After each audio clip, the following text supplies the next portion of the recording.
बिस्मिल्लाहिर्रहमानिर्रहीम। प्यारे बच्चों, अस्सलाम वालेकुम। गौहर पब्लिशर्स की जानिब से खुश आमदीद। हमारा स्लोगन है redefining the geography of education through digital resources for conceptual learning. मेरा नाम साजिदा नूर है। आज के इस वीडियो लेक्चर में हम गौहर निदाए उर्दू जमात शशम के सबक नंबर 7 बाबाए उर्दू को शुरू करने जा रहे हैं। तो आइए चलते हैं हासिलाते ताल्लुम की जानिब। प्यारे बच्चों, आज के इस वीडियो लेक्चर के बाद आप इस काबिल हो जाएंगे कि अपनी जमात के मायार के मुताबिक कहानी, नज़्म, वाक़या, तकरीर, खुतबा, ऐलान, गुफ्तगू, खबर, ड्रामा, हदायत और फीचर सुनकर सवालात के ज़ुबानी जवाब दे सकें। अखबारात, रसायल और जराइद में खबरें, अदारिये, रुदादें, इश्तिहारात और खतूत बनामे मदीर वगैरह रवानी से पढ़ सकें। इमला को सेहत और रफ्तार के साथ तहरीर कर सकें। तो प्यारे बच्चों, आज का सबक बाबाए उर्दू शुरू करने से पहले मैं आपसे चंद सवालात पूछना चाहूँगी। मेरा पहला सवाल है आपसे, बाबाए उर्दू कहने से क्या मुराद है? जी बिल्कुल दुरुस्त जवाब है आपका। इससे मुराद है कि उन्होंने उर्दू ज़ुबान की तरक्की और तहफ़्फ़ुज़ के लिए कोशिशें की। मेरा दूसरा सवाल है, हम बाबाए उर्दू किस शख्सियत को कहते हैं? बिल्कुल सही जवाब है, मौलवी अब्दुल हक। तो प्यारे बच्चों, आज का सबक शुरू करने से पहले हम देखेंगे ख़ास अल्फाज और उनके मानी, ताकि सबक का मफ़हूम समझने में हमें आसानी हो। सबसे पहला लफ्ज़ है बाहम मिलाप। मानी है आपस में मिलना। तहसीन के मानी है तारीफ़। मुख्तलिफ़ुन नौ, मुख्तलिफ़ किस्म के। मुतारिफ़ कराना, पहचान कराना, शुरू करना। लोहा मनवाना, खूबी दूसरों से मनवाना। मुशक्क़त पसंद, मेहनत करने वाला। एतराफ़ मान लेना। दिगरगू होना, ख़राब होना। मोतदिल दरमियानी या दरमियाना। ज़ोर पकड़ना, ज़्यादा होना। मफ़ाहीम मफ़हूम की जमा। ग्रां कदर कीमती। फौलादी कुव्वते इरादी, मजबूत इरादे वाला। शर्मिंदा ताबीर होना, पूरा होना। तो प्यारे बच्चों, आइए सबक की बुलंद खानी करते हैं सफ़ा नंबर 45 पर।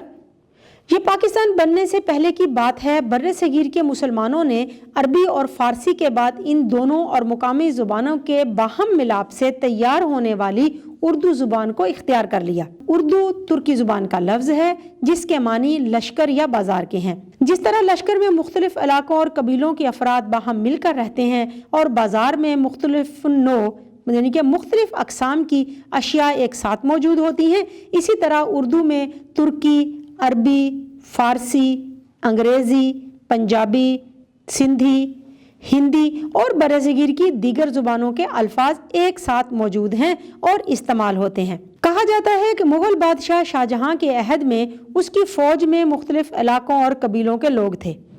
उन्हें आपस में बातचीत के लिए एक ऐसी ज़ुबान की ज़रूरत थी जिसे सब समझ सकें। चुनाचे शाहजहानी लश्कर के तुर्की, अरबी, फ़ारसी और मुकामी ज़ुबानें बोलने वाले सिपाहियों के इश्तराक से एक नई ज़ुबान वजूद में आई जिसे उर्दू कहा जाता है। आज इसमें अंग्रेज़ी के बहुत से अल्फाज भी शामिल हो गए हैं। हर जिंदा ज़ुबान की तरह उर्दू में दूसरी ज़ुबानों के अल्फाज अपनाने की सलाहियत है। उर्दू ज़ुबान के फ़रोग़ में यानी तरक्की में जिन लोगों की कोशिशों को हमेशा तहसीन की नज़र से देखा गया, यानी कि जिनकी तारीफ़ की गई, उनमें बाबाए उर्दू मौलवी अब्दुल हक का नाम सरे फहरिस्त है, यानी सबसे ऊपर है। आपकी पैदाइश 1870 में मुत्तहिदा हिंदुस्तान के ज़िला मेरठ के एक कस्बे हापोड़ में हुई। इब्तदाई तालीम के बाद अलीगढ़ यूनिवर्सिटी से BA की सनद हासिल की और हैदराबाद दक्कन में आसफिया हाई स्कूल के हेड मास्टर के तौर पर मुलाजमत का आगाज़ किया। बाद में तरक्की करके महकमा तालीम के डायरेक्टर हो गए। कुछ अरसा बाद हैदराबाद से औरंगाबाद चले गए, जहां अपनी तालीम दोस्ती और उर्दू ज़ुबान से लगन की बिना पर खूब नाम कमाया। उन्होंने तदरीस के शोबा में नए नए तरीके मुतारफ़ करवाए यानी शुरू करवाए और अपनी इंतज़ामी सलाहियतों का लोहा मनवाया। हैदराबाद रियासत के नवाब आसफ़ुद्दौला की निस्बत से स्कूल को आसफिया नाम दिया गया। सफ़ा नंबर 46 पर पढ़ेंगे।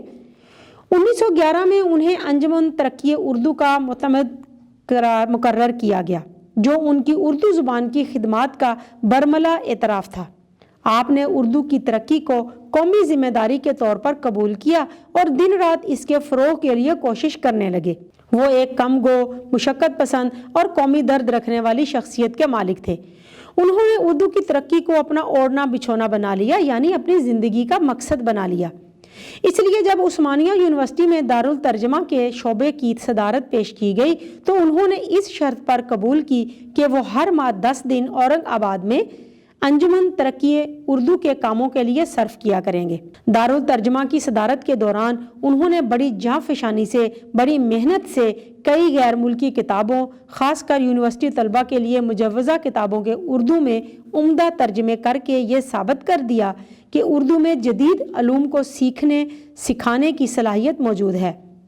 اسی دوران 1923 میں ان کی خدمات کے اعتراف میں اورنگ آباد ہائی اسکول کو کالج کا درجہ دیا گیا تو انہیں اس کالج کا پرنسپل بنا دیا گیا، جو کالج کے لیے بھی اعزاز تھا کہ اس کے پہلے پرنسپل مولوی عبدالحق تھے۔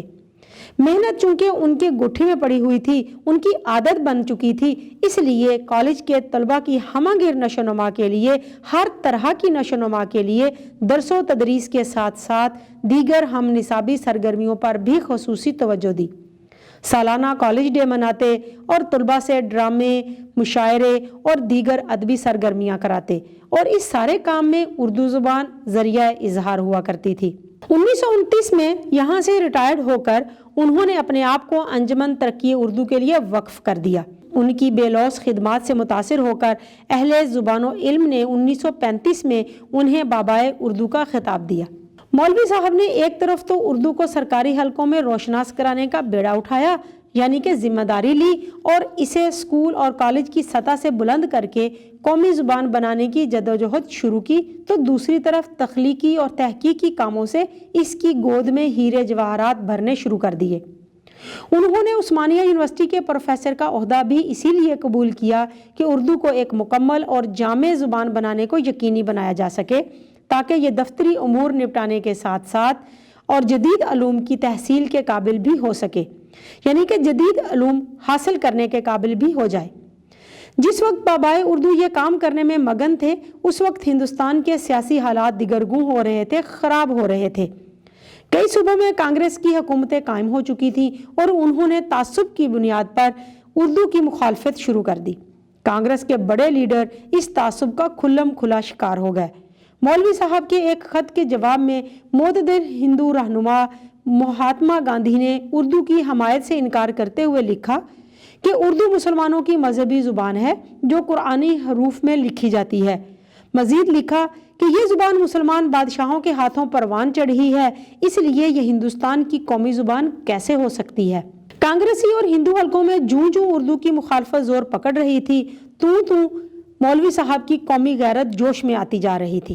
انہوں نے محسوس کیا کہ جنوبی ہند، حیدرآباد، دکن، اورنگ آباد میں بیٹھ کر اردو کی جنگ کرنا آسان نہیں، اس لیے انجمن کا صدر دفتر دہلی منتقل کر دیا تاکہ مرکز میں بیٹھ کر مہاتما گاندھی اور اس کے پیروکاروں کی اردو دشمنی کا مقابلہ کیا جا سکے۔ دلی منتقل ہونے کے بعد 1939 میں مولوی صاحب نے ہماری زبان کے نام سے ایک 15 روزہ رسالہ شائع کیا، انگریزی اردو ڈکشنری کی ابتدا کی۔ 1941 میں معاشیات کے نام سے ماہانہ رسالہ جاری کیا، جس کا مقصد یہ ثابت کرنا تھا کہ اردو زبان میں ہر قسم کے علوم اور مفاہیم کو، یعنی کہ مفہوم کو ادا کرنے کی صلاحیت موجود ہے، جو دیگر بڑی زبانوں کا خاصہ ہے، یعنی خصوصیت ہے۔ انہوں نے دہلی میں قیام کے دوران اردو میں تصنیف و تالیف پر بہت محنت کی اور 150 مزید کتب انجمن ترقی اردو کے پلیٹ فارم سے شائع کر کے اس کی کل اشاعت کی تعداد 250 تک پہنچا دی۔ ہندوستان میں آزادی کی تحریک کی وجہ سے اردو کی ترقی کا کام جس تیزی سے ہو رہا تھا وہ تقسیم ہند کے ساتھ ہی رک گیا۔ مولوی صاحب کی خواہش تو یہ تھی کہ انجمن کا دفتر دہلی میں ہی رہے تاکہ کام تیزی سے جاری رہے، مگر سرکاری طور پر حکومت ہندوستان نے اس کی مخالفت شروع کر دی۔